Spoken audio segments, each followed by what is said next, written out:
Hey coaches, thanks for checking out the video. Just wanted to talk through the design and thought process that went into creating this activity. So there are three design elements that we really try and think of when creating activities or drills for our players. Number one, that it's representative of the game. Number two, that it is variable in nature.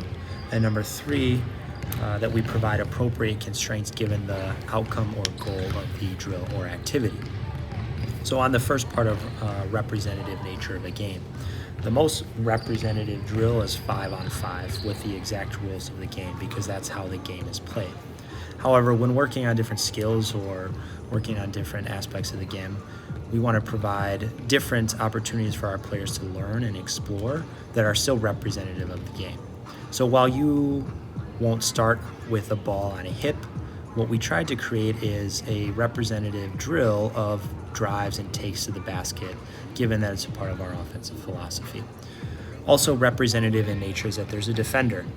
We rarely do 1-on-0 finishing because that will literally never happen in a game. There's always a defender in some capacity at the game. So number two is variability. You can see that in the drill so far, there's been a number of different options or solutions that our players have attempted to utilize in order to finish at the rim.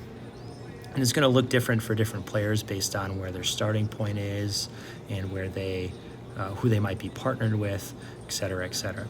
So number 20's finish here is going to be much different than number 35's here, and then number 3 here in a second based on where they start.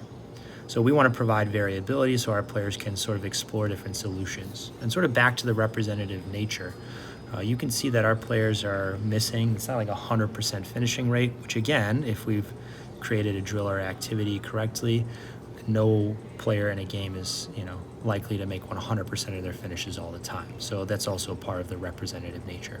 So how did we do that? We tried to attempt to create a drill in which finishes at the rim would be variable and representative in nature through constraints.